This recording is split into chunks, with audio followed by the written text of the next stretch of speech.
कलयिता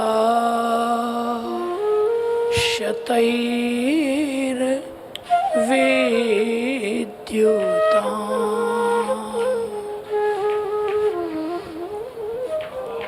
कलिन्द गिरिनन्दिनी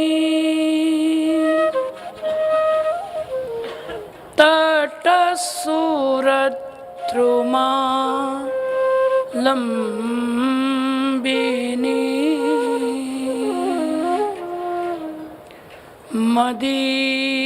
मदीयमति चुम्बिनी भवतु कापि कादम्बिनी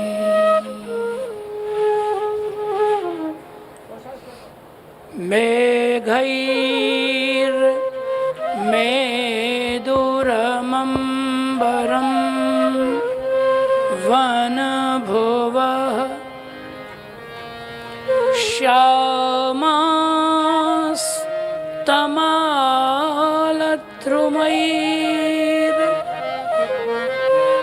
श्यामास्तमालद्रुमैर्नक्तं भीरुरयं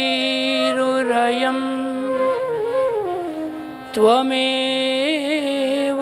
तदिमं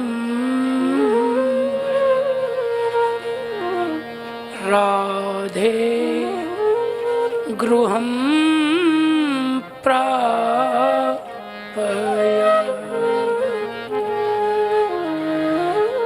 इत्थं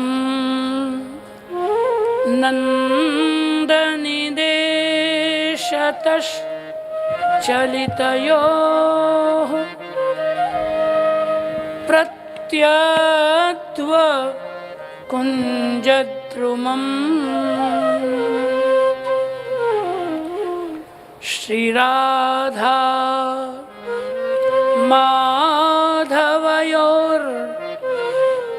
माधवयोर्जयन्ति यमुना कूले रहक्केलय चिन्ता संतान हन्तारो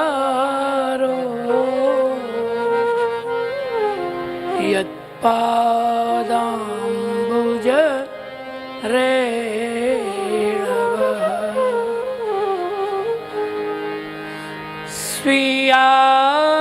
स्वीयानान्तान्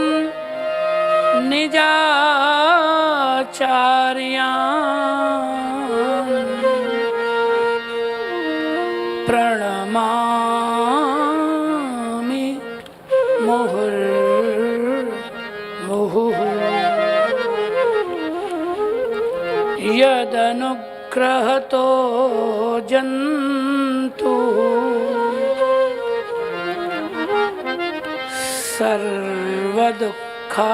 सर्वदुःखातिगो भवेत् तमहं सर्वदा वन्दे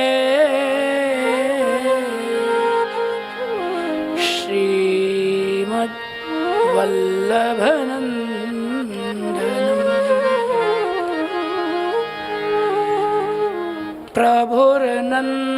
प्रभुर्नन्दकुमारो मे स्वामिनी वृषभानुजा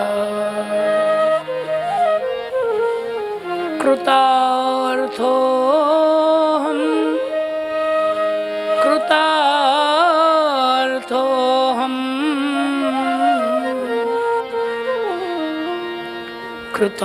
कृतार्थोऽहं न संशयः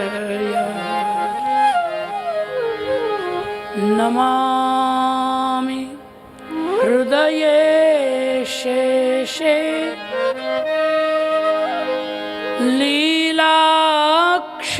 लीलाक्षीराब्धि दाक्षायिणं लक्ष्मी सहस्रलीलाभिः सेव्यमानं कलानिधिम्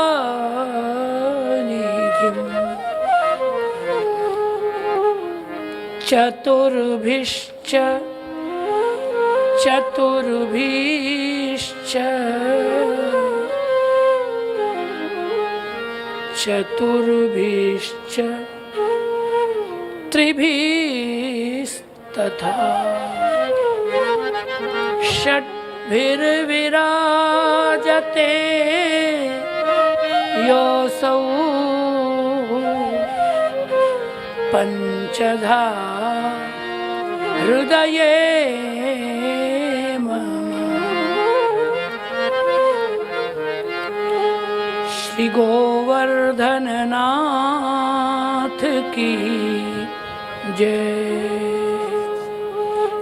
श्याम सुंदर श्री यमुने महारानी की जय। श्री वृंदावन बिहारी लाल की जय। श्री द्वारिकाधीश की जय। श्री बालकृष्ण लाल की जय। मेरे तो आधार श्यामा श्याम के चरणारविंद। मेरे तो आधार श्यामा श्याम के चरणारविंद। मेरे तो आधार श्यामा श्याम के चरणारविंद। मेरे तो आधार श्यामा श्याम के चरणारविंद। श्याम के चरणारविंद। श्यामा के चरणारविंद। श्याम के चरणारविंद। श्यामा के चरणारविंद। श्याम के चरणारविंद। श्यामा के चरणारविंद। श्याम के चरणारविंद। श्यामा के चरणारविंद। मेरे तो आधार शिवल्लभ विठ्ठल के चरणारविंद। मेरे तो आधार श्री वल्लभ विठ्ठल के चरणारविंद। मेरे तो आधार शिवल्लभ विठ्ठल के चरणारविंद। मेरे तो आधार श्री वल्लभ विठ्ठल के चरणारविंद। श्री वल्लभ के चरणारविंद। श्री विठ्ठल के चरणारविंद। श्री वल्लभ के चरणारविंद। श्री विठ्ठल के चरणारविंद। श्री वल्लभ के चरणारविंद। श्री विठ्ठल के चरणारविंद। श्री वल्लभ के चरणारविंद।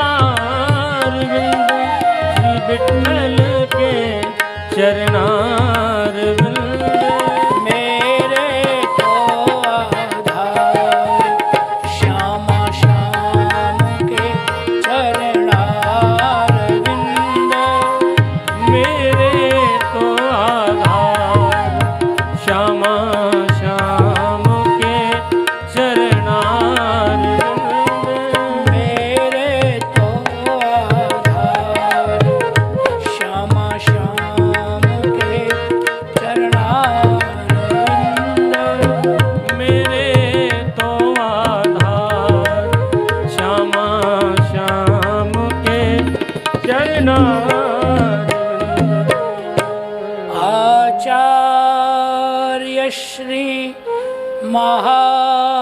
प्रभु जी की जय।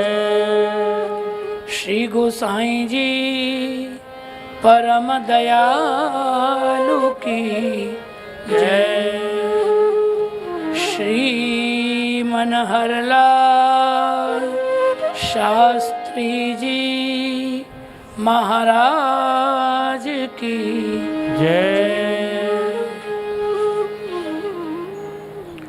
करुणा निधान भगवान श्री गोवर्धन धर प्रभु एवं करुणामयी श्री यमुना महारानी जी के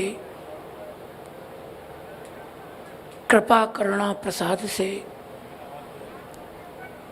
नवविलास के इन रसमय पवित्र दिनों में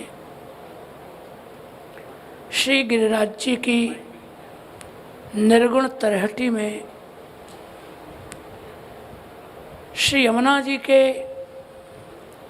गुणगान महोत्सव के अंतर्गत श्री सूरश्याम गो आराधन महोत्सव के अंतर्गत गो माता के पवित्र सान्निध्य में श्री यमुना गुणगान महोत्सव के माध्यम से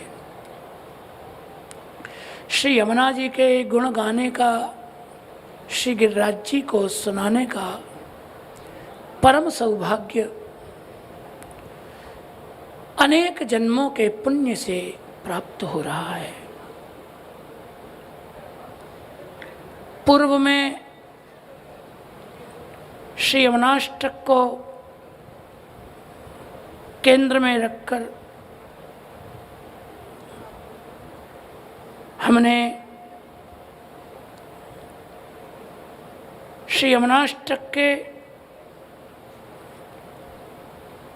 5वें श्लोक की चर्चा में प्रवेश किया था। श्लोक की 2 पंक्तियों का कुछ अर्थ हुआ था, बाकी शेष था, वो हम आज वहीं से प्रारंभ कर रहे हैं। यया चरण पद्मजा मोररिपोः प्रियं भावुका समागमन तो भवत सकल सिद्धिदा सेवता तया सदृशता मिया कमलजा सपत्नी वय हरि प्रिय कलिंदया मनसि में सदा स्थियता। भगवान श्री वल्लभाचार्य चरण श्री यमुना जी का स्तवन करते हुए कहते हैं कि हे श्री महारानी जी, श्री यमुना जी,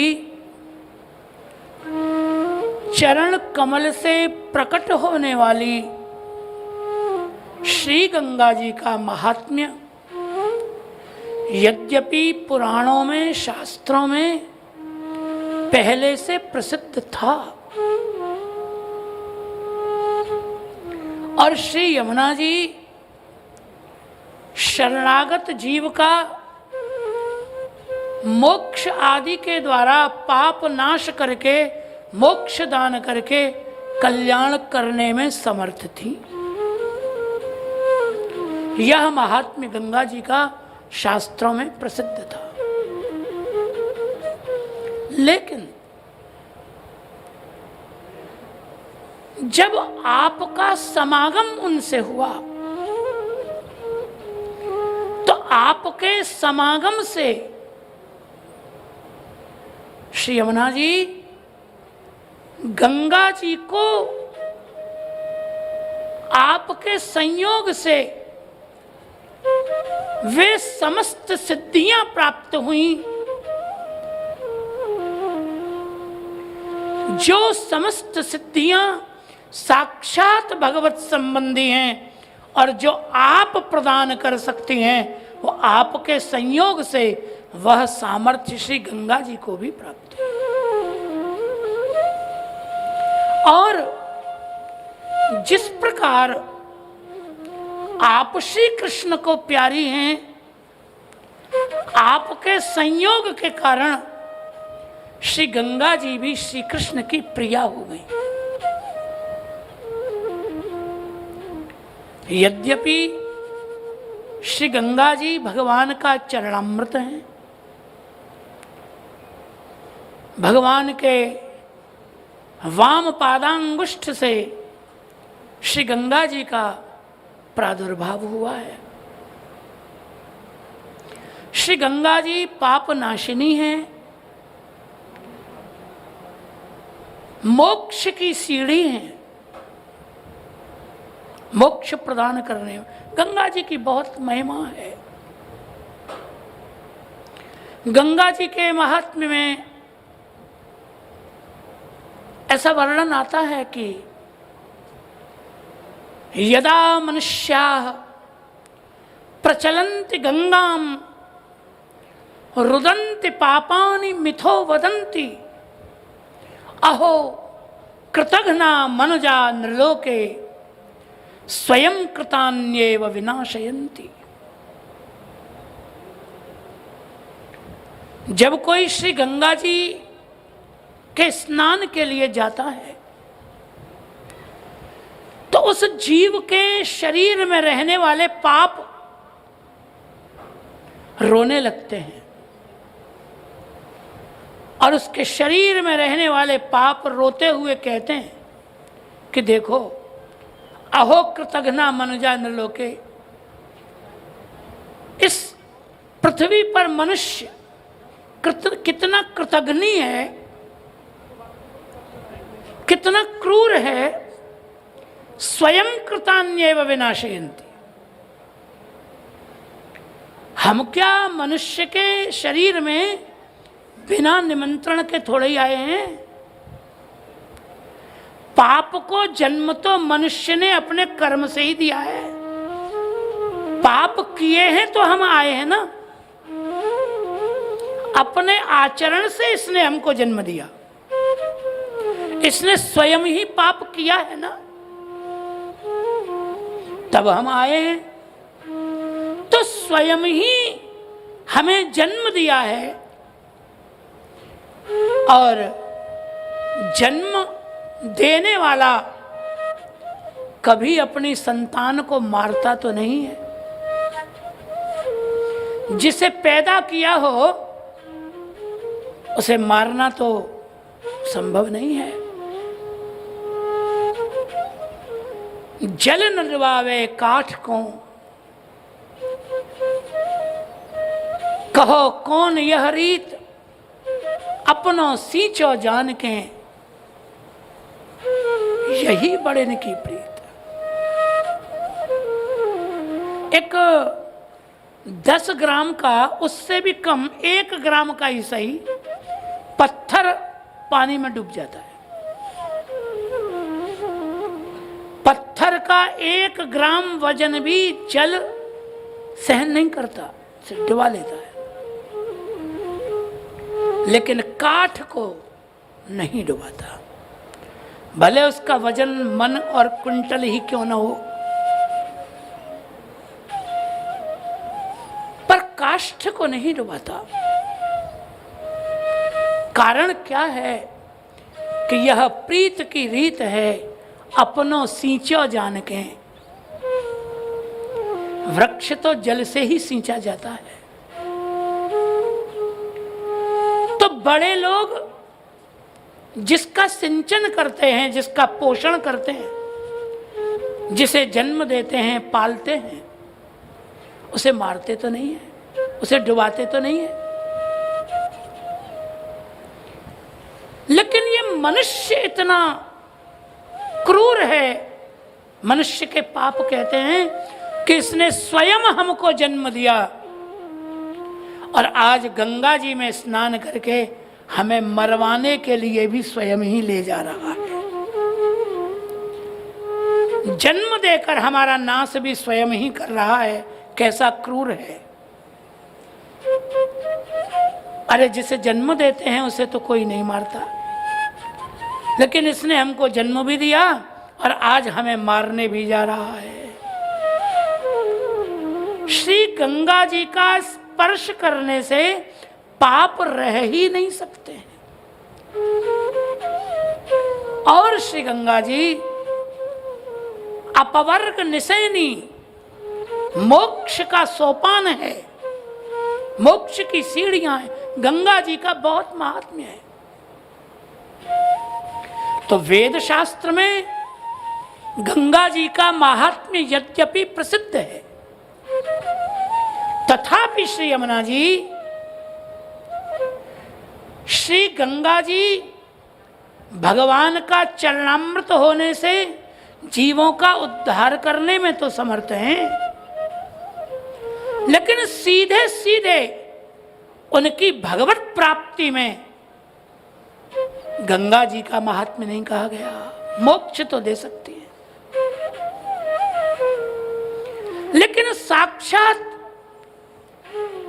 भगवत संबंध जैसे आप कराती हैं, सीधे भगवान से मिलाती हैं, उस प्रकार गंगा जी का महात्म्य नहीं था। लेकिन जब आपने गंगा जी को अपनाया तो गंगा जी का ऐसा महात्म्य प्रकट हो गया। और आपके अपना लेने के कारण जो सिद्धियां आप प्रदान करती हैं, वही सिद्धियां सेवन करने वाले जीवों को श्री गंगा जी भी प्रदान करने में समर्थ हो गई। और आपके संयोग से जैसे आप गंगा जी को प्यारी, यमुना जी आप जैसे भगवान को प्यारी हैं, ऐसे श्री गंगा जी भी भगवान को प्यारी हो गई। इसलिए है यमुना जी, तया सदृशताम यात, काकुक्ति न याद इत्यर्थ। साहित्य में एक बोलने का प्रकार है जिसको कहते काकू। शब्द कुछ और होता है, अर्थ उसके विपरीत होता है। जैसे जैसे हे श्री कृष्ण, जब श्री यमुना जी की कृपा मुझे प्राप्त है तो क्या आपकी कृपा प्राप्त नहीं होगी? अर्थात होगी। ये काकू शब्द का प्रयोग है। ये काकू प्रकार है बोलने का साहित्य में, काकूक्ति। इसी पद्धति से श्री वल्लभाचार्य चरण कहते हैं कि तया सदृशताम एयात, क्या आपकी समानता कोई कर सकता है भला? अर्थात आपकी समानता कोई नहीं कर सकता। और यदि कोई कर सकता है तो सपत्नी एव कमलजा एयात। यद्यपि आपकी समानता हो नहीं सकती, तो भी यदि आपकी समानता कोई कर सकता है तो सपत्नी एवं कमलजा एयात, केवल लक्ष्मी जी कर सकती हैं। वो भी किस अर्थ में? संपूर्ण अंश में नहीं, सपत्नी एवं। क्योंकि भगवान की पाणिग्रहीता लक्ष्मी जी पत्नी है। लक्ष्मी जी भी भगवान की पत्नी है और आप भी केशव की पटरानी है। तो एक संबंध होने के कारण आप भी पत्नी है और श्री लक्ष्मी जी भी पत्नी है। तो पत्नी होने के कारण सपत्नी की तरह केवल लक्ष्मी जी आपकी समानता कर सके। यहां जरा इव शब्द का प्रयोग सावधानी से सुनो। इव का अर्थ क्या हुआ? जैसे। जैसे का अर्थ क्या होता है नहीं, समान धर्म में होता है, उसके जैसा। जैसे चंद्र इव मुखम, चंद्र की तरह मुंह है, चंद्र के जैसा मुख है। इसका मतलब चंद्रमा नहीं है, चंद्रमा के तरह है। पुत्रवत शिष्य, शिष्योपि पुत्रवत, पुत्र इव बेटे की तरह होता। लेकिन तरह होता है, इसकी ध्वनि कुछ और ही निकलती है। पुत्र की तरह होता है। किसी भी सत्पुरुष को जब हम आदर देते हैं तो कहते हैं कि आप तो हमारे गुरुदेव की तरह हैं, हमारे गुरुदेव के जैसे हैं। तो जैसे हैं का अर्थ क्या होता है? वो नहीं है, उनके समान है, आप पूज्य हैं।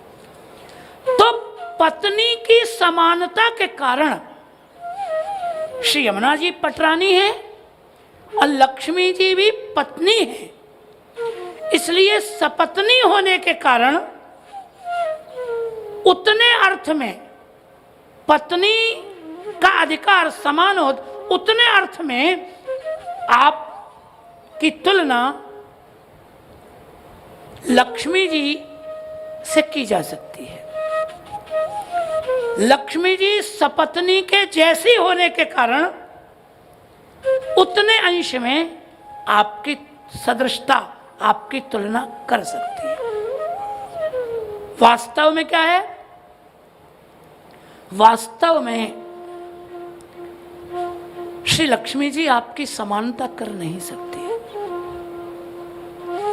व्रज लीला में लक्ष्मी जी का प्रवेश नहीं है। यहां से थोड़ी ही दूर पर निकट में ही पैठा गांव है। आपने तो ब्रज के लोग तो सब जानते हैं, दर्शन किए होंगे। वहां चार भुजा जी का मंदिर है और लक्ष्मी कूप है। वहां लक्ष्मी तलाई।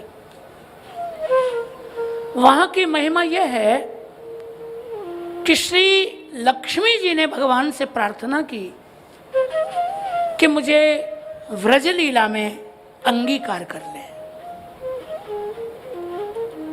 जैसे व्रजभक्त गोपीजन ब्रज लीला में उनका अंगीकार है, ऐसे मुझे भी ब्रज लीला में प्रवेश दीजिए।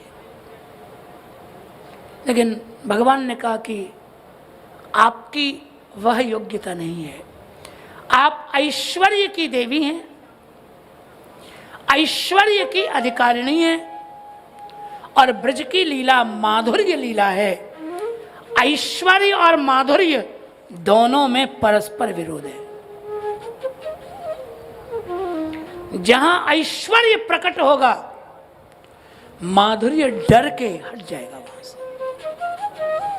माधुर्य बड़ा कोमल भाव है, बड़ा कोमल। माधुर्य बहुत कोमल होता है। आप ब्रज में देखो तो श्री कृष्ण का ऐश्वर्य ब्रज में प्रत्यक्ष प्रकट नहीं है। क्यों नहीं है? क्योंकि माधुर्य लीला में ऐश्वर्य बाधक होता है। इसलिए जहां जहां भगवान ने ऐश्वर्य प्रदर्शित भी किया है, वहां वहां उसे हटा दिया है। भागवत में ऐसा वर्णन। जसोदा जी को मुख में ब्रह्मांड दिखा दिया और उसके बाद क्या हुआ? वैष्णवीं व्यतनोन्मायाम पुत्र स्नेहमयीं विभु, मायावृत कर दिया। दशम स्कंद के 28वें अध्याय में भगवान अपने सखाओं को वैकुंठ दर्शन कराते हैं, ऐसी कथा है। गोवर्धन उद्धरण के बाद भगवान में ब्रज भक्तों को संदेह हो गया, ले नंद बाबा आपका बेटा नहीं हो सकता। इसके सारे कर्म मानवीय नहीं है, ये तो अद्भुत कर्मा है बालक। तो किसी गोप के पुत्र में इतनी विशेषता हो नहीं सकती। ये 6 दिन का था तब पूतना मर गई, 4 महीने का हुआ तो शकटासुर मर गया, तृणावर्त मर गया 1 वर्ष में, यमलार्जुन के वृक्ष उखाड़ दिए, वृंदावन में जाकर बकासुर मारा, वत्सासुर मारा, अघासुर मारा, यमुना जी में से काली नाग निकाल दिया। कितने चरित्र हैं इस बालक के। अब 7 वर्ष का हुआ तो 7 दिन तक गोवर्धन पर्वत उठा लिया। तो ऐसा दिव्य बालक किसी मनुष्य का नहीं हो सकता। ततो नो जायते शंका व्रजनाथ तवात्मजे। ब्रज भक्तों ने कहा हमें संदेह हो रहा है आपके पुत्र में, कृष्ण आपका पुत्र नहीं हो सकता। तो आपको यह स्पष्ट करना पड़ेगा कि ये आपका पुत्र है भी कि नहीं है, तो क्या प्रमाण है। इस प्रकार जब पंचायत बुलाई ब्रज भक्तों ने, गांव में पंचायत का बड़ा महत्व है, पंच परमेश्वर हैं, जो कह दें सो ठीक। नंद बाबा को पंचायत में आरोपी के रूप में खड़ा किया गया। बोले आपको बताना पड़ेगा सच्चाई क्या है, कृष्ण आपका पुत्र है, ये बात समझ में नहीं आती। तब नंद बाबा को जो बात सभी ब्रज भक्तों से छुपा के नंद बाबा ने रखी थी, वो नामकरण संस्कार की बात और गर्गाचार्य के द्वारा श्री कृष्ण का भविष्य वर्णन करने की बात यहां उन्होंने कही। नामकरण बड़े संक्षेप में किया गया, सबसे छुपा के किया गया। नामकरण संस्कार में किसी को बुलाया नहीं गया, केवल गायों के गोष्ठ में जाकर गौ माता की सन्निधि में नामकरण संस्कार हो गया। और वहां गर्गाचार्य जी ने नंद बाबा को बताया कि तुम्हारा जो यह पुत्र है नारायण समो गुणई ही। पूज्यपाद महाराज श्री सुन रहे होंगे, वो कहते हैं कि यहाँ श्री वल्लभाचार्य चरणों ने आकार का प्रश्लेष माना है, ऐसा पूज्यपाद महाराज श्री के मुख से हमने सुना है।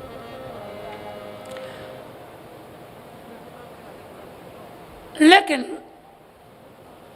श्री वल्लभाचार्य चरणों की जो व्युत्पत्ति है वो हम यहाँ श्री गिरिराज जी में कह रहे हैं। नारायण समो गुणैहि में नारायणस्य समो गुणैहि, ये षष्ठी तत्पुरुष आचार्य चरण नहीं मानते। वो कहते हैं नारायण समः यस्य,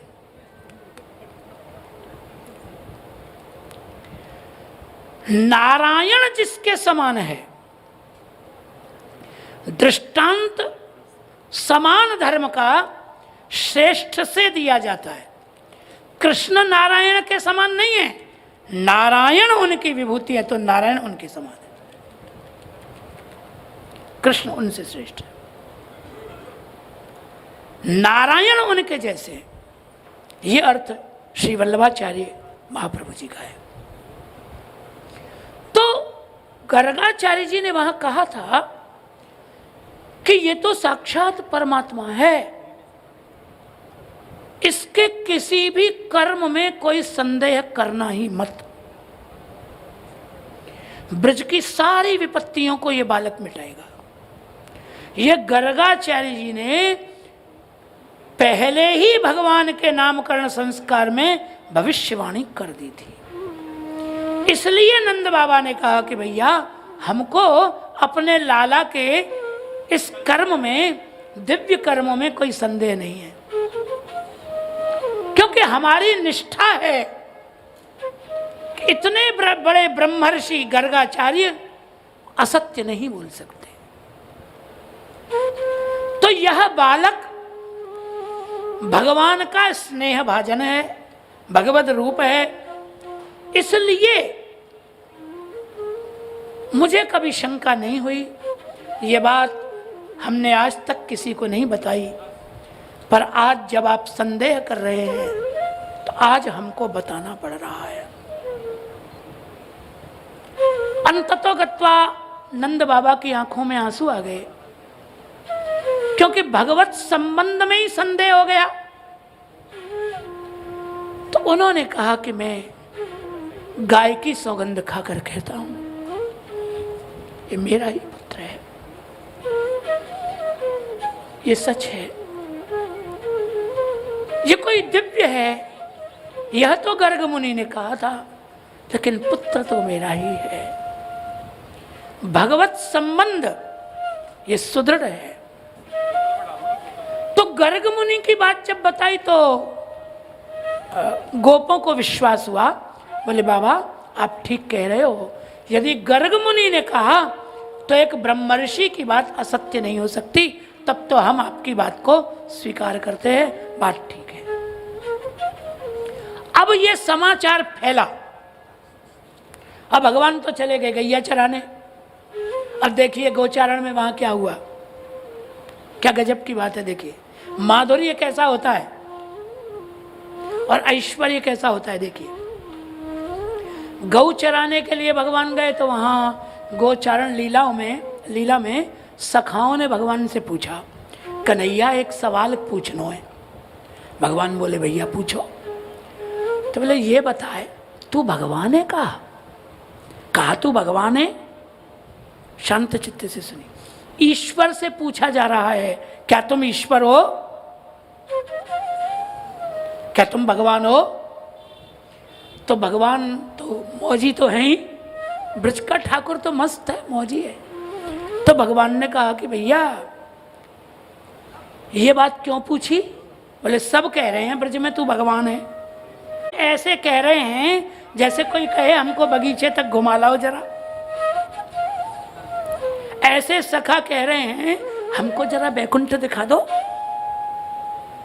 जैसे वैकुंठ कितनी सस्ती चीज हो। आइए भगवान के सखा, भगवान को हमको वैकुंठ दिखा दो जरा। ले भगवान ने कहे तो फंस गया मैं, ऐसे बोल के। तो भगवान बोले लाला वैकुंठ कोई बढ़िया जगह नहीं है, क्या करोगे वैकुंठ चल के?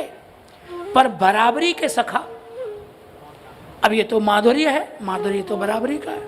बोले अच्छा बेटा, तेरे कहने से हम अपने घर में चोरी तक करते हैं। कोई भी खिलौना हो तो सबसे पहले तुझे ही खिलाते हैं, सारी चीज तुझे देते हैं, और तू अपने बैकुंठ की हेकड़ी दिखा रहा है हमको। अच्छा, बैकुंठ पाके बड़ा अहंकार में भर गया है। तो ठीक है, यदि तू हमें बैकुंठ नहीं दिखाएगा तो कोई भी तेरे साथ न बोलेगा न खेलेगा, बहिष्कार कर दो। हम लोग बचपन में खेलते, कोई से झगड़ा हो जाता तो उससे कुट्टी कर देते, अरे इससे कुट्टी कर दो, बहिष्कार कर दो इसका, कोई नहीं बोलेगा इससे, आदमी ठीक नहीं है। तो सारे सखाओं ने भगवान का बहिष्कार कर दिया। देखो यह है माधुर्य, ईश्वर का बहिष्कार हो रहा है। अब भगवान घबरा गए बहिष्कार से, अहम भक्त पराधीन हो। तो भगवान बोले भैया अब तुम लोग मुझे छोड़ दोगे तो मैं कहाँ जाऊं? मैं तो तुम्हारे साथ खेलता हूं, तुम्हारे बिना मेरी कोई गति नहीं। मैं तुमसे एक क्षण भी दूर नहीं रह सकता। भैया तुम नाराज मत हो। तो सखा बोले यदि तू चाहता है कि हम नाराज न तो बैकुंठ दिखाओ। अब यदि आज की भाषा में कहें तो इस चरित्र को यदि सुनोगे तो एक तरह से श्री कृष्ण को ब्लैकमेल किया जा रहा है।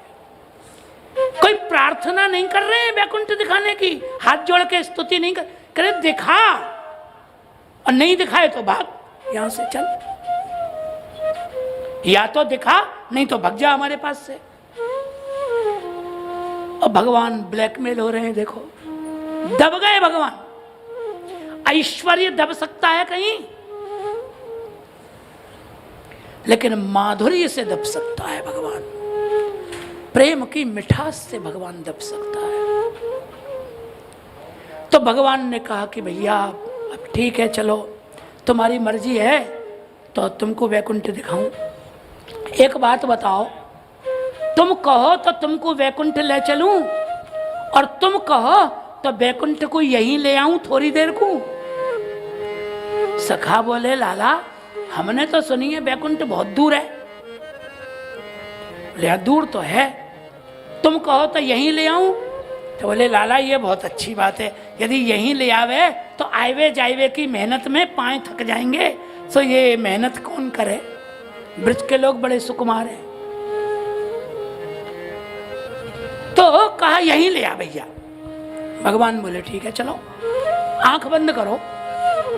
सबने नेत्र बंद किए और भगवान ने अपने संकल्प से सिद्ध वैकुंठ को भूतल पे प्रकट कर दिया, व्रज में प्रकट कर दिया वैकुंठ। श्री वैकुंठनाथ भगवान की जय जयकार हुआ। वैकुंठनाथ भगवान का जय जयकार हुआ। सखाओं ने नेत्र खोले, देखा तो सिंहासन पर श्री कृष्ण बैठे। कांचनी भूमि, सुवर्ण की भूमि, रत्न जटित मणियों के स्तंभ, क्या ऐश्वर्य का वर्णन। अनेक देवता हाथ जोड़े प्रणत मुद्रा में खड़े हैं। ब्रह्मा विष्णु शिव आदि अनेक देव महादेव पंक्तिबद्ध होके भगवान के सामने खड़े हैं, चाहते हैं कि श्री कृष्ण की कृपा दृष्टि एक क्षण को हमारे ऊपर पड़ जाए, और जिसकी ओर देख के श्री कृष्ण मुस्कुरा दें वही अपने भाग्य को सराहने लगता है। हमको श्री कृष्ण ने नजर भर के देखा, वैकुंठनाथ भगवान की दृष्टि पड़ी, लेकिन भगवान ने सखाओं की ओर नहीं देखा। जब सखाओं की ओर नहीं देखा, सखाओं को बड़ा बुरा लगा कि बताओ ब्रज में तो हमारे साथ कैसे खेलता है, हर बात मानता है, यहां आके तो ये तो बदल गया, देखता भी नहीं है। तो इन्होंने आपस में बात करना शुरू किया। सखा आपस में बोले देखा अपना मित्र कुछ तो है, क्या देखो सिंहासन पे बैठा है, क्या महिमा है, अपना मित्र है तो ताकतवर समर्थ है। दूसरा बोला समर्थ तो है, पर एक बात देखी, कुर्सी पे बैठते ही बदल गया, सिंहासन पे बैठते ही इसका स्वभाव बिगड़ गया। कितना अहंकार में बैठा है, मित्रों को नहीं देख रहा है, हमको अपने इस ऐश्वर्य की वैकुंठ की अकड़ दिखा रहा है, हमारी ओर नहीं देख रहा है। जब ये आपस में बोलने लगे तो वैकुंठनाथ भगवान के पार्षदों ने इन्हें डांटा, चुप, गांव के गंवारों, सभा में खड़े होने की सभ्यता नहीं जानते हो।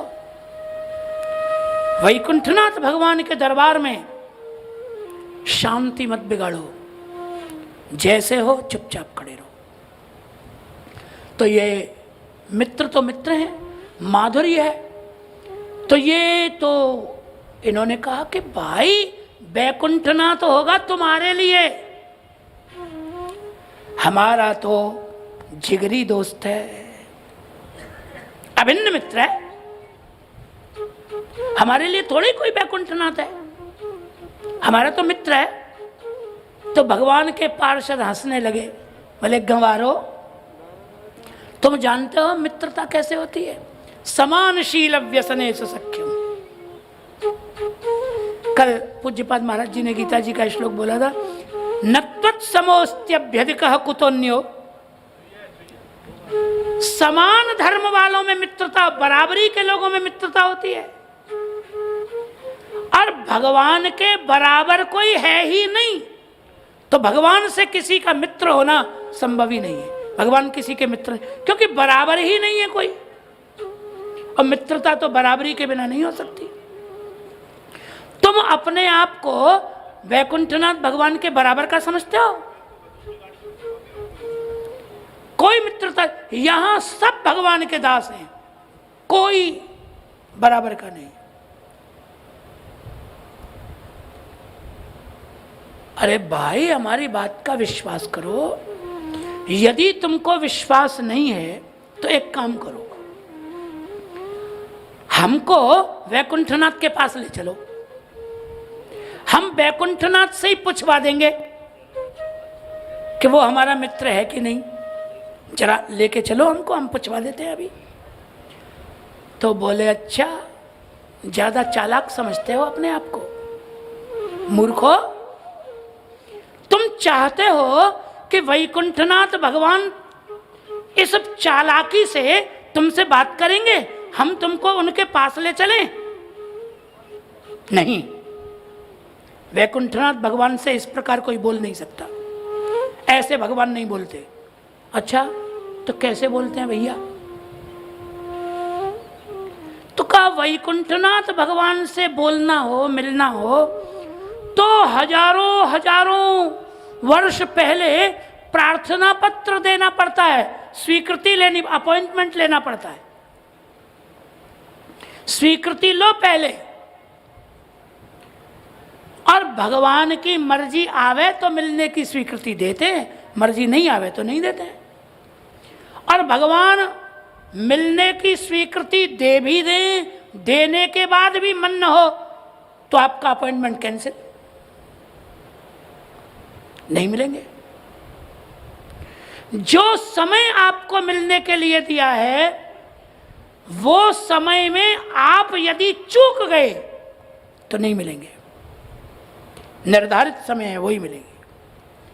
और भगवान चाहें तो निर्धारित समय के बाद भी मिल सकते हैं, वो तो राजा है, सर्वसमर्थ है। तो पहले से समय लेना पड़ता है, ऐसे नहीं बोलते। अब शांत चित्त से समझो, वैकुंठ ऐश्वर्य की भूमि है, भगवान की राजसभा है। सखाओं को ऐश्वर्य के व्यवहार का कोई अभ्यास नहीं है। वैकुंठ में और ब्रज में क्या अंतर है? वैकुंठ में तो भगवान राजा हैं, और राजा क्या करता है? केवल हस्ताक्षर, ऑर्डर किया राजा ने और हस्ताक्षर किया आदेश पर, इसको किया जाए बस। बैठे बैठे भगवान आदेश पारित करते हैं। ब्रह्मा विष्णु शिव इंद्र आदि देवता भगवान की आज्ञा का पालन करते हैं, सब सेवक हैं। राजाज्ञा का सारे देवता पालन करते हैं, भगवान तो केवल हुक्म ही तो देते हैं, आज्ञा देते हैं, और देवता उसका पालन करते हैं। ऐसा होता है। लेकिन ब्रज में क्या होता है? ब्रज में गोपियां आदेश देती हैं, कृष्ण पालन करते हैं। अब देख लो भागवत में, गोपीभिस्तो नृत्यत भगवान बालवत क्वचित। मर्यादा में, वेद मर्यादा में गोस्वामी तुलसीदास जी लिखते हैं, उमा दारू जोशित की नाई, उमा दारू जोशित की नाई, सब ही नचावत राम गुसाई, सब ही नचावत राम गुसाई, सब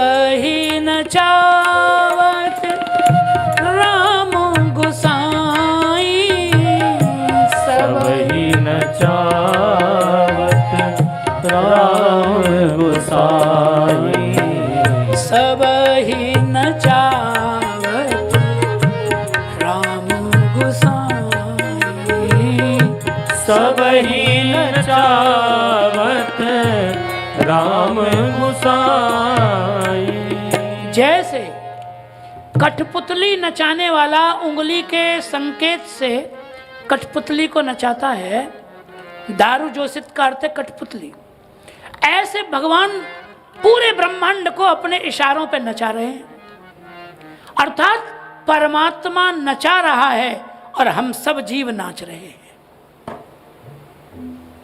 सूरदास जी कहते अब मैं नाचो बहुत गोपाल, काम क्रोध को पहर चोलना, कंठ विषय की माल, अब मैं नाचो बहुत गोपाल। नरसिंह जी भी लिखते हैं, मेरे गिरधर लाल तेरो नचायो नाचू, हे मेरे गिरधर लाल तेरो नचायो नाचू।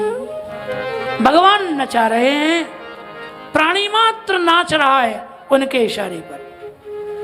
ये वेद मर्यादा है, ये शास्त्र मर्यादा है कि भगवान अधीन रखते हैं जीव जगत को और जीव जगत भगवान के अधीन रहता है। भगवान नियामक हैं और यह जीव प्रकृति नियाम्य है। कल भी पूज्यपाद महर्षि ने कहा था, भगवान नचाते हैं, जगत नाच रहा है, ये शास्त्र की मर्यादा है। लेकिन मधुरता की, प्रेम की, मिठास की मर्यादा के, प्रेम की विशेषता क्या है कि जहां नचाने वाला नाचे, गोपियां नचा रही हैं, कृष्ण नाच रहे हैं। गोपी विस्तो नृत्य भगवान बालवत क्वचित। गोपी के घर भगवान जाते हैं और गोपी कहती है, लाला क्या खाएगा? भाभी तेरे घर को माखन बहुत बढ़िया है, थोड़ा दे दे। अच्छा माखन खाएगो? हाँ भाभी, तो निक नाच के दिखाइयो। और कृष्ण नाचते हैं, उस पर भी अपनी स्वतंत्रता से नहीं, गोपी जैसे रीझे वैसे नाचते हैं। गोपी कहती लाला कछु मजा नहीं आयो, नाचो तो ठीक लेकिन कछु मन से नहीं नाचो। ऐसा कर, एक हाथ सर पे रख ले, एक कमर पे रख ले, फिर न ठुमक के नाच। और ठाकुर जी वैसे नाचते। बोलो, दुनिया को नचाने वाला नाच रहा है। रसखान जी लिखते हैं, रसखान लिखते हैं, शेष महेश दिनेश गणेश सुरेसहु जाहि निरंतर ध्यावें, जाहि अनादि अनंत अखंड अछेद अभेद सुवेद बतावे। नारद से शुक व्यास रटे पचिहारे, तिहूं पुर पार न पावे। ताहि अहीर की छोहरिया, छछिया भर छाछ पे नाच नचा।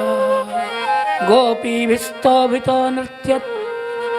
ये माधुर्य है जिसके अधीन होके परमात्मा नाच रहा है। बोलो, अरे भागवत में तो लिखा है पीठकोन्मान पादुकम। बोलो, इससे बड़ी बात क्या होगी? ठाकुर जी थोड़े से छाछ माखन के लालच में गोपी को कहते हैं, भाभी कछु काम हो तो बताए, तेरे कछु काम कर दूं।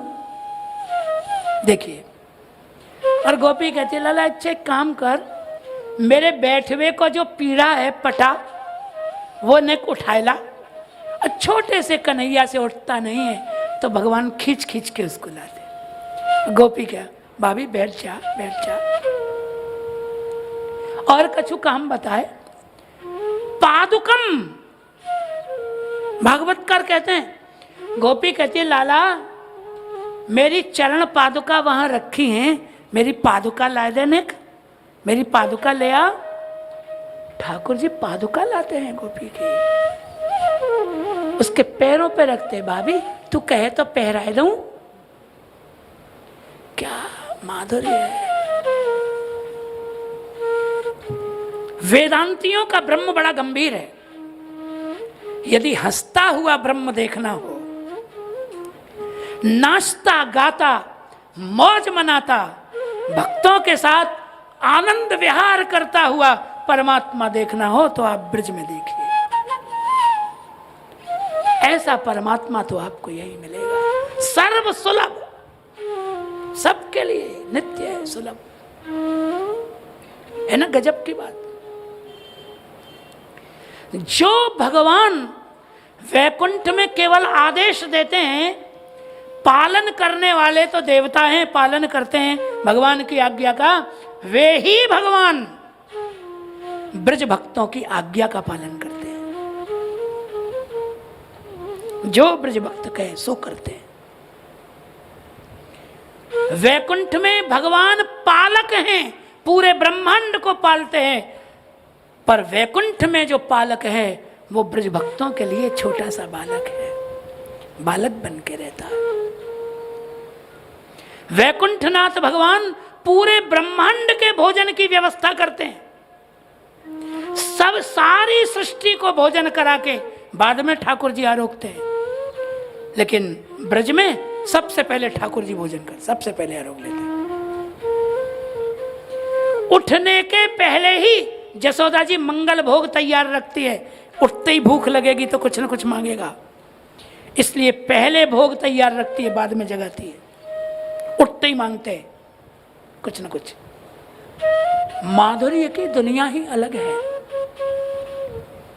ऐश्वर्य की दुनिया अलग। अब माधुर्य में जीने वाले भक्त ऐश्वर्य में कैसे रह सकते हैं? ऐश्वर्य में तो मर्यादा की दूरी है, माधुर्य में तो कुछ नहीं। माधुर्य में तो अभिन्नता है, अभेद है, कैसे भी रहो सब बराबर है। खेलन में को काको गुसैया। कितना बढ़िया कीर्तन उस दिन मैं सुन रहा था, हमारे कीर्तनकार बंधु ये बोल रहे थे, घट भर दय हो लकुट तब दय हो। श्री प्रिया जो भगवान से कह रही हैं, भगवान कह रहे हैं मेरी लकुटी दे दो, तो कह रही ऐसे कैसे दे दूं? घट भर दय हो लकुट तब दय हो। पहले घड़ा भरो, मेरा घड़ा भरो, और घड़ा भर के उठाओ। क्या समझते हो? हम हूं बड़े बाप की बेटी, तुम नंदराय के बेटे हो, ठीक है, अच्छी बात है, नंद बाबा का आदर है। हम हूं बड़े बाप की बेटी। हमारे पिताजी को जानते हो, बहुत बड़े हैं, तो हम कोई कम नहीं है। ये माधुर्य है। क्या करें, क्या करते होंगे कृष्ण? उठाना ही पड़ेगा, रास्ता ही नहीं है। ये माधुर्य है, जहां भगवान भक्त की अभिलाषा के अनुसार लीलाएं करता है। भगवान को प्रसन्न वेद मर्यादा में अनुष्ठानों से किया जाता है। भगवान को प्रसन्न करना ये प्रयोजन है जीव का, लेकिन इस व्रज में भगवान अपने भक्तों को प्रसन्न रखने का अभ्यास करता है। भगवान अपने भक्तों की प्रसन्नता चाहते हैं, वो जैसे खुश रहे वैसा करना है, भगवान को करना है, भक्तों को नहीं करना है। भगवान खुश रखेंगे, भक्तों को प्रसन्न रखना। भगवान देखो, सोष्णुते सर्वान कामान स ब्रह्मणा विपश्चिता, श्रुति कहती है।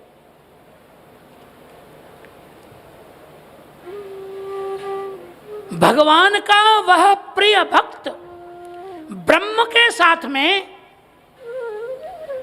उसके दिव्य सुख को भोगता है, दिव्य सुख को भोगता है। अब यहां व्याकरण क्या है? सह, कौन सा सूत्र है?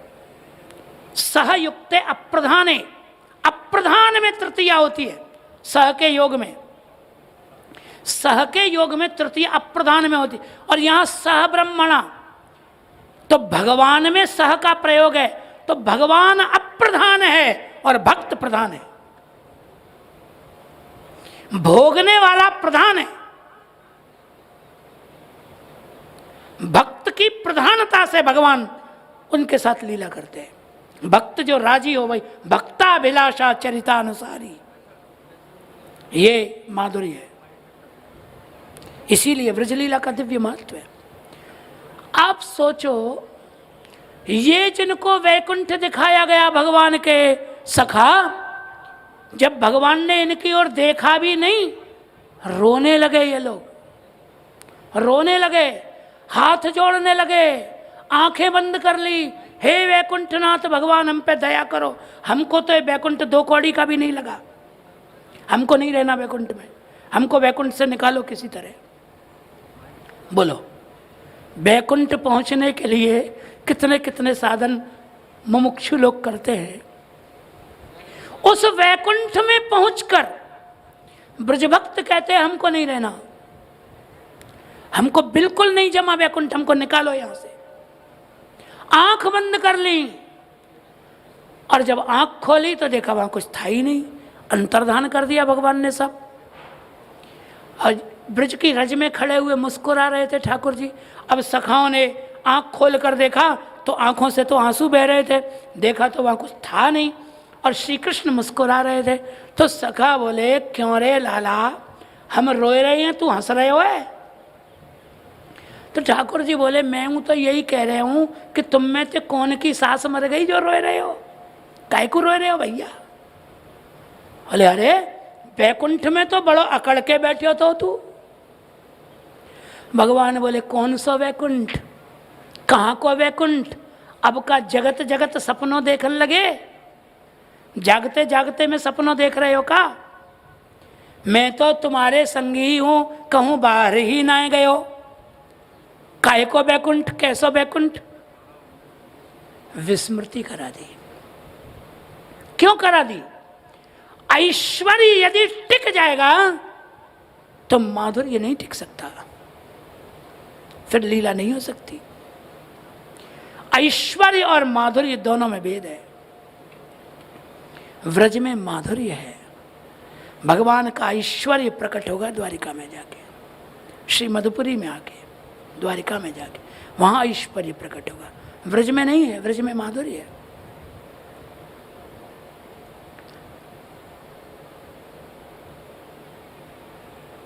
श्री लक्ष्मी जी ऐश्वर्य की देवी हैं। तो जब लक्ष्मी जी ने भगवान से प्रार्थना की कि मुझे ब्रजलीला में प्रवेश कराएं, ब्रजलीला में मेरा अंगीकार करें, ब्रजलीला में मुझे स्वीकारें, तो भगवान ने कहा आप ऐश्वर्य की देवी हो, और ऐश्वर्य का माधुर्य से विरोध है, इसलिए आपका काम यहां नहीं है। लक्ष्मी जी बेचारी मन मार के चुप हो गई। कुछ दिन बाद क्या हुआ कि ठाकुर जी किसी गोपी का माखन चुरा के भागे, गोपी से छुपने के लिए भागे। तो निकुंज में भागे, निकुंज में भाग के घुस गए, गोपी पीछे आ रही है। अब ठाकुर जी को लगा पकड़ लेगी, तो यहाँ तो पकड़ जाऊंगा। तो भगवान ने क्या किया, उस निकुंज में विराज गए, चतुर्भुज रूप धारण कर लिया, चतुर्भुज रूप धारण करके और बैठ गए देवता बन करके। गोपियां आई और देखा कोई चतुर्भुज देवता बैठा है, दंडवत करके चली गई।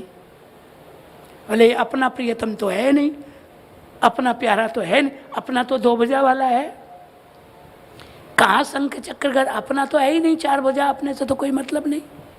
कोई देवता होगा, तो देवता है उसको दंडवत, तो देवता को दंडवत करके चली गई। तो गोपियां तो चली गई, पर जल मार्ग से लक्ष्मी जी प्रकट हो गए। लक्ष्मी जी पधारे, बोले आज हमारा दाव अच्छा लगा है, चार भुजा वाले आप हो गए हो, और चार भुजा वाले पे तो हम अपना दावा कर ही सकते हैं। चार भुजा वाला तो हमको अपना सकता है कि नहीं? चार भुजा वाला तो हमारा पति है कि नहीं? चतुर्भुज नारायण वो तो हमारा पति। और अब तो आपने चार भुजा धारण कर ही ली हैं, तो जब धारण कर ली हैं तो हमारा अंगीकार कर लीजिए, हमको स्वीकार कर लीजिए। तो भगवान ने कहा ये तो ठीक है, पर पहले ये बताओ तुम आई किधर से हो? आई किधर से हो? तो कहा हम जल मार्ग से आए। तो भगवान ने कहा चुपचाप उसी मार्ग से वापस चले जाओ। ये तो आत्मरक्षा के लिए हमने स्वरूप बना लिया है, लीला के लिए। ये हमारा वास्तविक स्वरूप यहाँ ब्रज में नहीं है, वो तो दो भुजा का ही है। अपना तो बंसी वाला ही है भैया, दो भुजा वाला ही है। बोले वहीं चले जाओ। तो वहाँ आप देखोगे चतुर्भुज भगवान का मंदिर है, और वहाँ लक्ष्मी तलाई या लक्ष्मी कूप ऐसा है कुछ। तब लक्ष्मी जी को लगा कि ये तो ब्रज में, ब्रज लीला में प्रवेश होना अत्यंत दुर्लभ है। तब वेल वन में लक्ष्मी जी आई। यमुना जी के उस पार वेल वन है, और वेल वन में लक्ष्मी जी आज तक ब्रज लीला का दर्शन करने के लिए तप कर रही है। सारी चंचलता छोड़कर लक्ष्मी जी इस ब्रज में श्री कृष्ण के माधुर्य लीलाओं का सुख पाने के लिए तप कर रही हैं, जो गोपी गीत के पहले श्लोक में बताया गया। जयति तेधिकं जन्मना व्रजः श्रयत इंदिरा शश्वदत्रयी। इंदिरा लक्ष्मी अत्र शश्वत श्रयते। हे श्री कृष्ण, आपकी प्राप्ति के लिए लक्ष्मी अपनी चंचलता छोड़कर ब्रज में टिक कर तप कर रही है, आश्रय ले रही है कि आप ब्रज लीला में उसका अंगीकार कर लें। नहीं है। यही बात यमुनाष्टक में आचार्य चरण कह रहे हैं, श्री यमुना जी तया तया सदृशताम एयात। आपकी समानता कोई कर सकता है? कोई नहीं कर सकता। यदि कर सकती है कोई, तो केवल सपत्नी होने के कारण केवल लक्ष्मी जी कर सकती, और कोई नहीं कर सकता।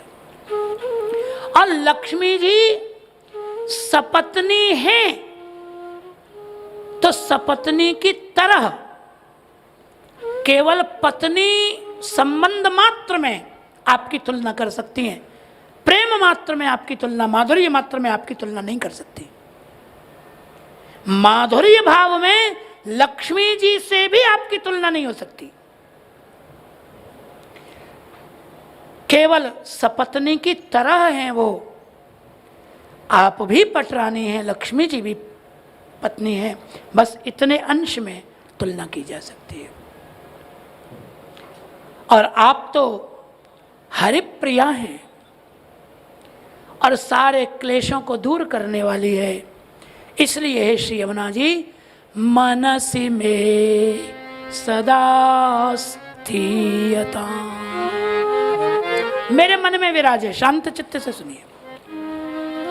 आचार्य श्री वल्लभ श्री यमुना जी के स्वरूप को अपने मन में स्थित करने के लिए प्रार्थना कर रहे हैं। मन भावात्मक है, कोई भी भाव मन में ही उदय होता है।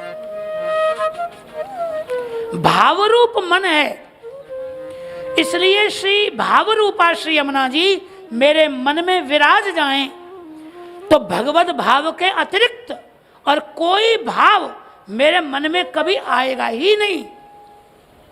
श्री यमुना जी का ही केवल भाव आएगा। इसलिए आचार्य चरण श्री यमुना जी को अपने मन में विराजमान होने की प्रार्थना कर रहे हैं।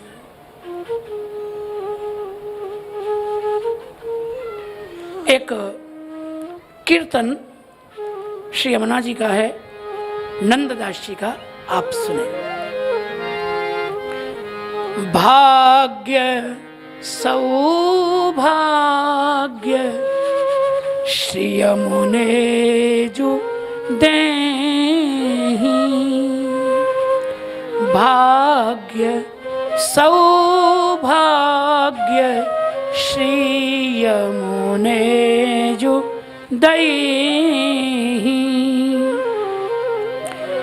बात लौकिक तजो पुष्टि यमुने भजो, बात लौकिक तजो पुष्टि यमुने भजो।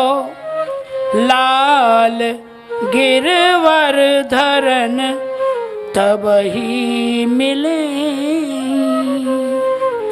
भाग्य सौभाग्य श्री यमुने जो देहि। भगवदीय संग कर बात इनकी लहे, सदा सान्निध्य रहे केली में। यमुना जी की शरणागति जिसे प्राप्त हो उसे केली में, रास में नित्य भगवान का सान्निध्य प्राप्त होता है। नंददास जापे कृपा श्री वल्लभ करें, नंददास जापे कृपा श्री वल्लभ करें। ताके श्री यमुना जी सदा बस जो है, ताके श्री यमुना जी सदा बस जो है। सौभाग्य श्री यमुने जो देहि, मम मन सुखम भावय। भावरूप मन में आप सदा विराजमान हो, ऐसी श्री आचार्य चरण प्रार्थना कर रहे। आगे का श्लोक जरा सुने। नमोस्तु यमुने सदा तव चरित्रमत्यद्भुतम्। न जातु यमयातना भवति ते पयप्पानत। यमोपि भगिनी सुतान् कथमुहन्ति दुष्टानपि। प्रियो भवति सेवनात् तव हरेर् यथा गोपिका। इस छठवें श्लोक में आचार्य चरण कहते हैं, हे यमुने सदा नमः अस्तु। अस्तु प्रार्थना है, आपके चरणों में मेरा नमस्कार हो। तात्पर्य क्या है? आचार्य चरण कहते हैं कि नमनातिरिक्तम जीवेन किम कर्तुम शक्यते। श्री यमुना जी को नमस्कार के सिवा जीव कर क्या सकता है, और नमस्कार करने की योग्यता भी उसके लिए दुर्लभ है। श्री यमुना जी को नमस्कार करने की पात्रता भी जीव के लिए बहुत कठिन है। इसलिए श्री महाप्रभु जी अस्तु शब्द का प्रयोग कर कि आपके चरण कमलों में मेरा नमस्कार हो जाए, क्योंकि आपका जो चरित्र है वो अत्यंत अद्भुत है। चरित्र श्री कृष्ण के चरित्र, पहले भी आपको ये बात निवेदन की थी, श्री कृष्ण के चरित्र लोक वेद पुराणों में प्रसिद्ध हैं, पर श्री यमुना जी के सभी चरित्र रहस्यमय हैं, प्रेममय गोपनीय चरित्र हैं, इसलिए प्रकाशित नहीं है। और श्री यमुना जी के चरित्र अत्यंत अद्भुत हैं। क्या अद्भुतता है श्री यमुना जी के चरित्र की? अद्भुतता क्या है? तो आचार्य चरण कहते हैं, न जातु यम यातना भवति ते पयप्पानतः। जिसने आपका दूध पी लिया, जल पी लिया, वो यम यातना का अधिकारी नहीं होता, उसकी यम यातना छूट जाती है। तो कहिए ये कौन सी बड़ी बात है? ये तो कोई बहुत बड़ी बात नहीं है। यम यातना से मुक्ति हो जाना ये कौन सी बड़ी बात है? भगवान के भजन से क्या यम यातना से मुक्ति नहीं होती? यम यातना से मुक्ति के तो शास्त्र में अनेक साधन बताए हैं कि जिन साधनों को करो प्रायश्चित आदि है। 6वें स्कंद में सुखदेव जी ने बताई है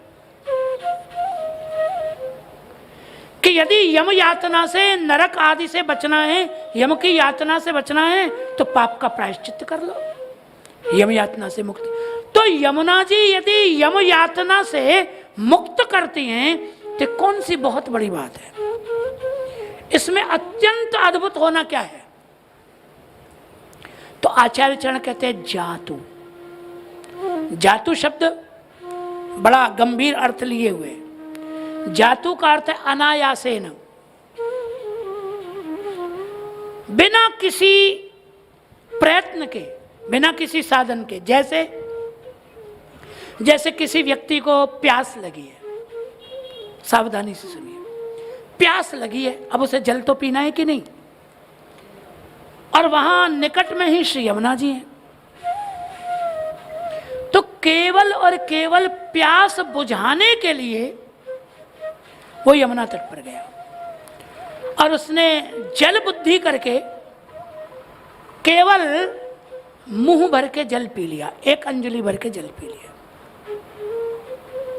अब उसकी न तो कोई तीर्थ बुद्धि है, न कोई महात्म्य बुद्धि है, न कोई उसका संकल्प है कि मुझे यम यातना से मुक्ति मिलेगी, ऐसा कुछ तो नहीं है। तो कोई प्यासा है और प्यासा होने के कारण जल पी लिया, इतने मात्र से यमुना जी उसकी यम यातना से निवृत्ति कर देती है। ये साधन बिना किसी साधन बुद्धि के, बिना किसी महात्म्य बुद्धि के, यद्यपि भगवान नाम भी यम यातना से मुक्त करने का प्रधान साधन बताया गया है, लेकिन आचार्य चरण कहते हैं वहां भी 2 चीजों की अपेक्षा है। यम यातना से मुक्ति पाने को यदि कोई भजन कर रहा है तो उसमें 2 अंग तो बहुत आवश्यक है। यद्यपि 10 नामापराध प्रधान है, नाम जप में 10 प्रकार के अपराध होने की संभावना है,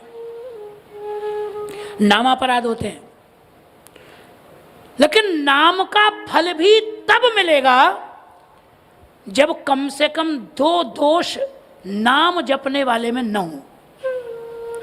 एक तो गुरु वैमुख्य दोष उसमें न हो, गुरु से विमुख न हो, गुरु की शरणागति लेकर उनमें पूर्ण श्रद्धा रखकर, गुरु में आदर भाव रखकर फिर नाम जपे तो उसका फल होता है।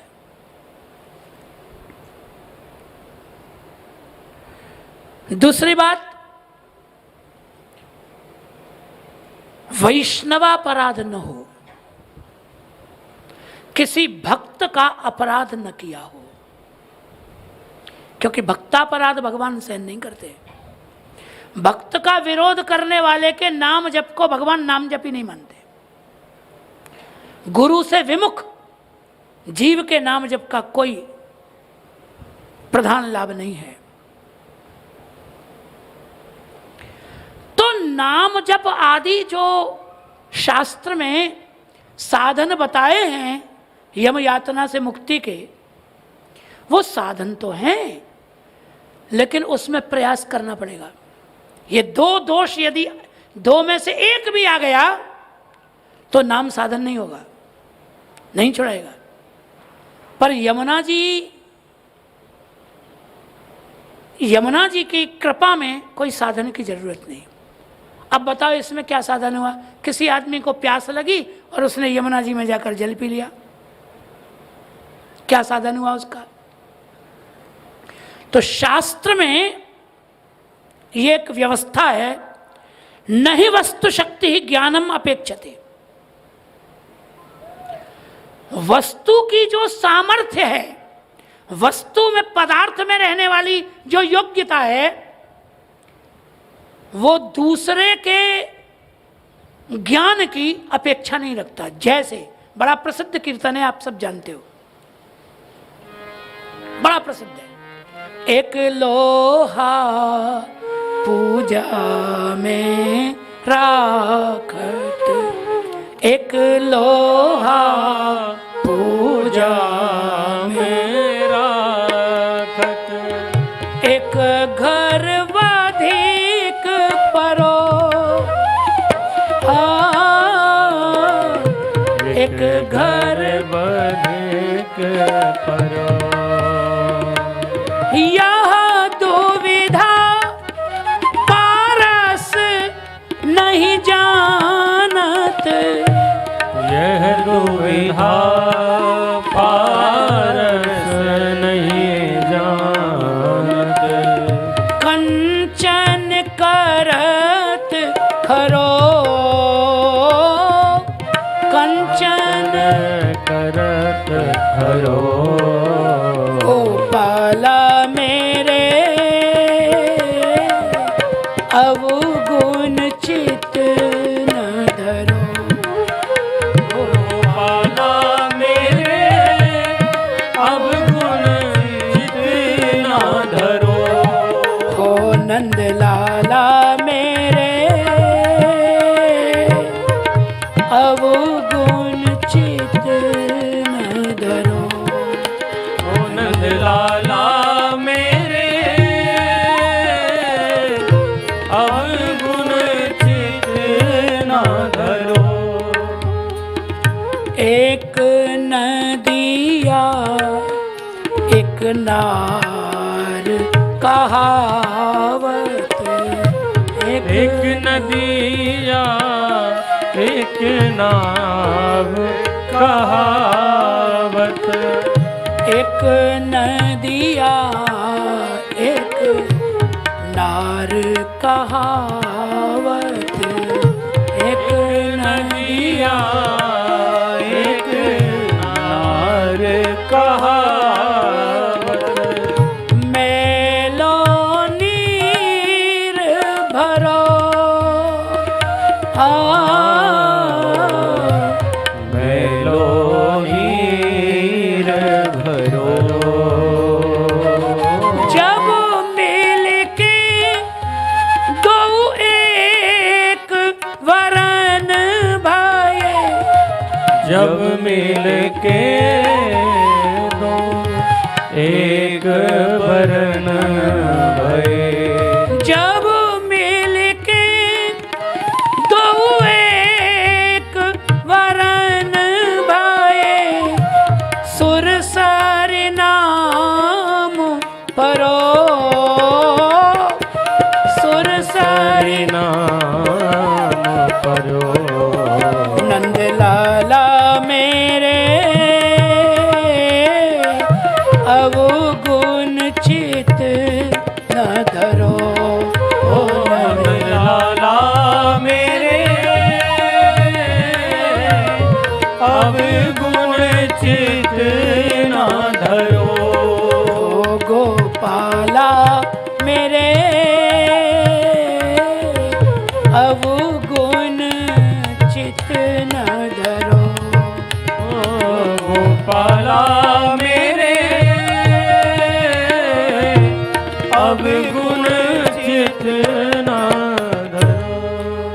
वस्तु शक्तिर ज्ञानम अपेक्षते। वस्तु शक्ति पारसमणि की है।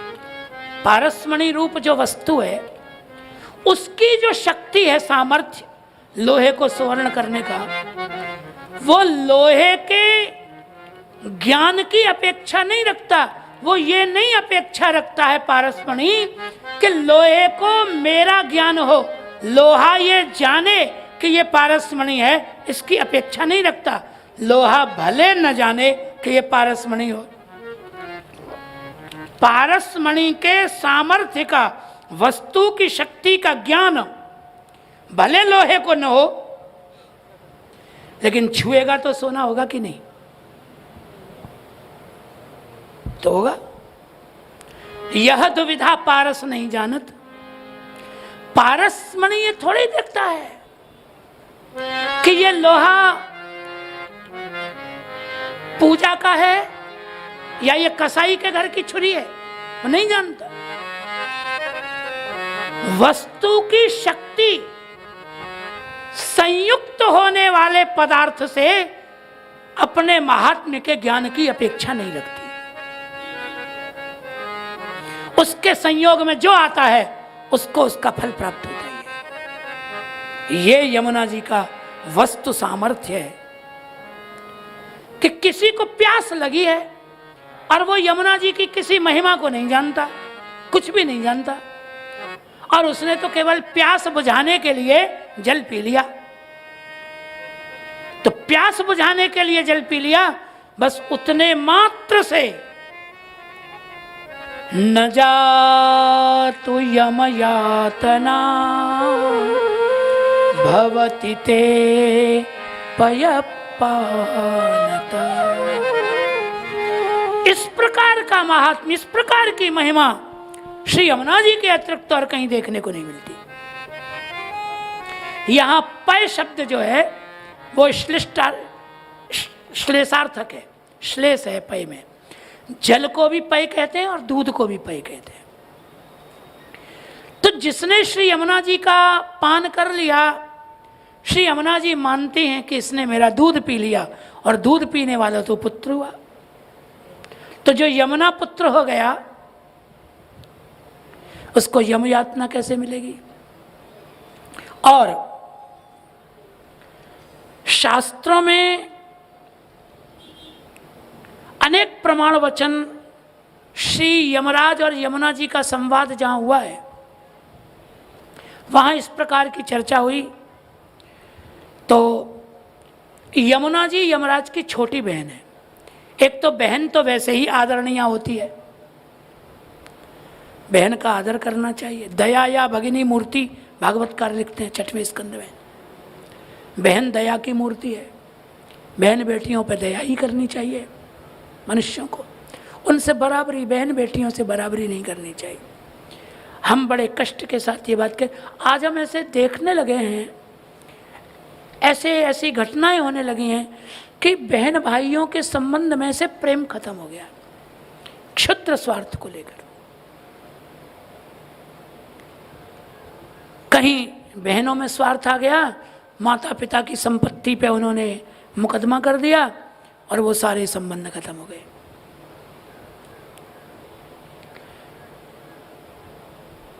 हमारी परंपरा इस प्रकार की नहीं है। सनातन धर्म की ये परंपरा नहीं है। सनातन धर्म का कोई भी संबंध स्नेह के मूल पर ही टिका है। स्नेह ही समाप्त हो गया तो फिर बंधुत्व समाप्त हो जाता है। निस्नेहान बांधवान त्यजेत। स्नेह रहित बांधवत्व का अर्थ ही नहीं है कुछ। यमुना जी यमराज की छोटी बहन है, पीछे जन्मी है, इसलिए प्यारी है। छोटी बहन विशेष आदरणीय है। एक तो बहन होने के कारण ही आदरणीय है, उसमें भी छोटी, तो विशेष सम्माननीय है यमुना जी। तो यमराज श्री यमुना जी से बड़ा प्रेम करते हैं और श्री यमुना जी की कृपा से यमराज के दोष की निवृत्ति हुई है। यमराज मृत्यु के देवता हैं, सबको मारना, हिंसा करना यमराज का कर्तव्य ही यही है। तो यमराज मृत्यु के देव हैं। श्री यमुना जी के संबंध से उन्हें धर्म रूपता प्राप्त हुई है, वो धर्मराज हुए। श्री गोवर्धन नाथ की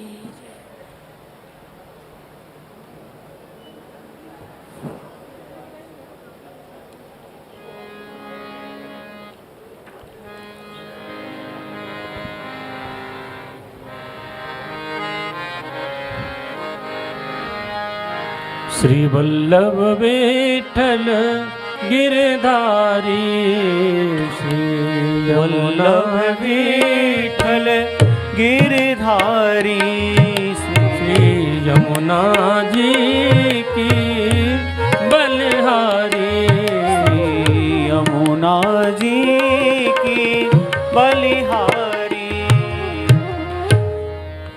तो यमराज, यमुना जी की महिमा है कि वो यमुना जी के महात्म्य को जाने न जाने, पर यदि प्यास बुझाने को भी उसने वो पान कर लिया है, संबंध स्वीकार, तो श्री यमुना जी उसे अपना पुत्र मान लेती है। तो यम और यमुना जी के संवाद में ऐसा है कि यमराज यमुना जी से कह रहे हैं कि यमुने कृपया पापान अवश्यम तारयिष्यसि, मयि त्वया दया कार्या निर्दये निग्रहीतरि। यमराज यमुना जी से कह रहे हैं कि यमुना, ये तो मैं जानता हूं कि कृपया पापान अवश्यम तारयिष्यसि, ये तो मैं जानता हूं कि तुम पापियों को निश्चित ही तारोगी, किसी भी प्रकार से संबंध होने पर तुम पापियों को तार ही दोगी, ये तो मैं जानता हूं। लेकिन निग्रहीतरि मयि, निर्दय मयि त्वया दया कार्या।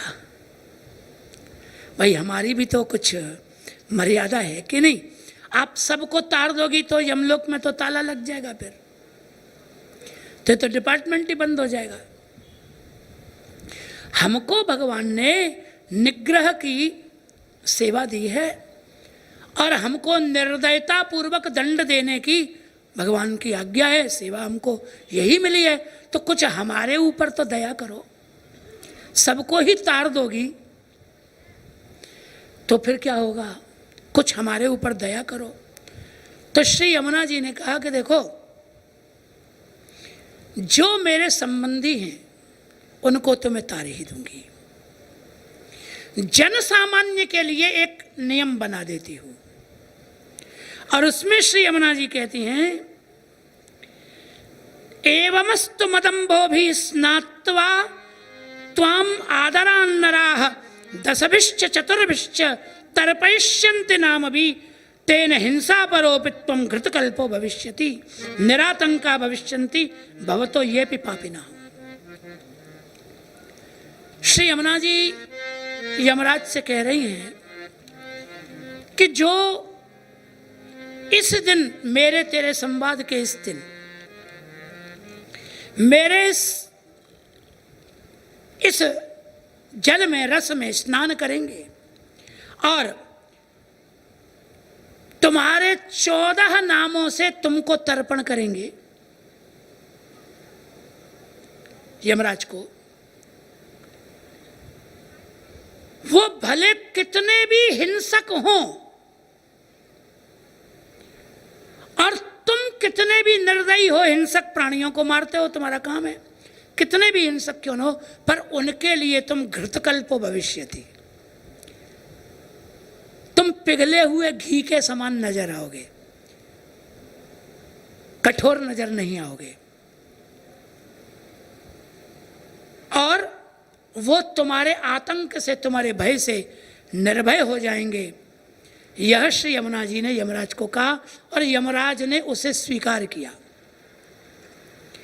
तो इस प्रकार यमुना जल से संबंधित, यमुना जल पान करने वाले यमराज के लिए भगिनी सुत हो गए।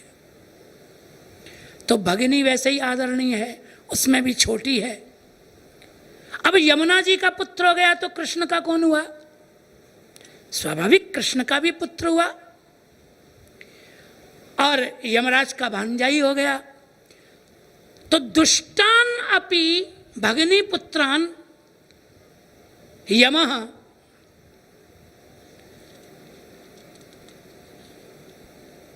कथम हंति। कितने भी दुष्ट हों बहन के बेटे भांजे, महाराज हम बड़ी विनम्रता से कहते हैं, बहन भांजे बड़े प्यारे होते हैं, पर भांजों को अपने बाप की अकड़ होती है थोड़ी बहुत। अब वो कुछ भी कर दें, लेकिन यदि आप कठोर, मामा थोड़ा कठोर बोला तो हम जा रहे हैं अपने बाप के यहाँ, अब नहीं आएंगे तुम्हारे यहाँ कभी, जाओ। पिता का बड़ा गौरव होता है उनको, इसलिए वो मामा जो है बेचारा, वो कोई नुकसान भी कर दें, भांजे घर में आके कोई तोड़फोड़ भी कर दें, तो अब महाराज जी हमारा एक भांजा आया, उसने हमारे लड़के का यूपीएस तोड़ दिया कंप्यूटर का। आओ लड़का एकदम गर्म हो गया ना हमारा। मैंने कहा चुप हो जा भले आदमी, 2 साल में तो आया है, और फिर जाके कह देगा तो 2-4 साल की जय जमुना मैया की। चुप हो जा, कितने का आता है यूपीएस, हम दिला देंगे तुझको, इससे कुछ मत बोल। कथम हंति, क्या करे, बहन के बेटे हैं तो कुछ नहीं। महाराज जी भांजों का विशेष करके मथुरा में बड़ा आदर है। हमारे एक भांजे हैं, शरारती हैं, थोड़े से शरारती हैं, तो हमने उनको डांट दिया एक बार। जब उनको डांट दिया तो वैसे तो कुछ नहीं बोले, फिर बोले मामा जी मथुरा का मामा और मथुरा के भांजे का क्या हुआ, ये कथा तो पढ़ी है आपने, कि हम आपको स्मरण कराएं। तो भांजों से, मथुरा के भांजों से मथुरा के मामाओं को विचार के व्यवहार, आप तो भागवत के पंडित हैं, आपसे ज्यादा इस सच्चाई को कौन जानता है। हमने कहा भाई तुम ठीक ही कह रहे हो, वैसे न हम वैसे मामा हैं न तुम वैसे भांजे हो। यद्यपि हम तुम ऐसे मामा भांजे नहीं हैं, लेकिन फिर भी भाई कथा तो है ही, कथा तो है ही भैया, और हम कहते भी हैं, इसलिए चलो ठीक है भैया, आगे से नहीं बोलेंगे, तुम्हारी मर्जी आवे सो करो। तो यमोपि भगिनी सुतान कथमुहंति दुष्टानपि। कितना भी बदतमीज क्यों न हो, दुष्ट क्यों न हो, लेकिन यमराज अपनी बहन के पुत्रों को नहीं मारता। अपितु यमुना जी के सेवन से जीव भगवान का अत्यंत प्रिय हो जाता है। प्रियो भवति सेवनात् तव हरे, तव सेवनात् हरे प्रियो भवति। आपके सेवन से जीव भगवान का प्यारा हो जाता है। दृष्टांत बताइए तो कहा यथा गोपिका, गोपियां, गोपियों को रास में भगवान के साथ रसानुभव करना था, तो शरणागति क्या ली उन्होंने, हेमंते प्रथमे मासी नंदव्रज कुमारिका चेरुरहविष्यम भुंजाना कात्यायन्यर्चन व्रतम। कात्यायनी का व्रत किया, उसमें प्रथम शरणागति यमुना जी की, और जो कात्यायनी की मूर्ति बनाती थी वो सईकतीम, श्री यमुना जी की सिकता से, श्री यमुना जी की वालुका से वो मूर्ति थी। मूल में यमुना जी ही हैं, और श्री यमुना जी के सेवन से उनका मनोरथ सिद्ध हो गया, भगवान आ गए। रास में भगवान अंतर्धान हो गए। और महाराज जी खूब विरह के पश्चात भी भगवान की अनुभूति नहीं हुई, दर्शन नहीं हुआ, दर्शन नहीं हुआ। पुनः पुलिनमागत्य कालिन्द्याः कृष्ण भावना समवेता जगुः कृष्णं तदा गमन कांक्षिता। कालिन्द्याः कृष्ण भावना, कोई रास्ता ही नहीं सूझा गोपियों को। तो श्री यमुना जी के तट पर आकर श्री यमुना जी की शरणागति लेकर जब श्री कृष्ण को पुकारा, तासामाविर्भूत, भगवान प्रकट हो गए। तो प्रियो भवति सेवनात् तव हरेर यथा गोपिका। आपके सेवन से अनायास ही यम यातना से निवृत्ति तो हो ही जाती है, लेकिन श्री हरि का वो प्यारा भी हो जाता है। और दृष्टांत में बताया गोपिका, जैसे गोपियां। तो 6 श्लोक तक आज हो गए हैं और इसके आगे की चर्चा हम कल करेंगे। आज एक निवेदन आपसे कर रहे हैं, श्री महाराज जी यहाँ पधारे हैं, उसके पूर्व हम एक प्रार्थना कर रहे हैं। हमारे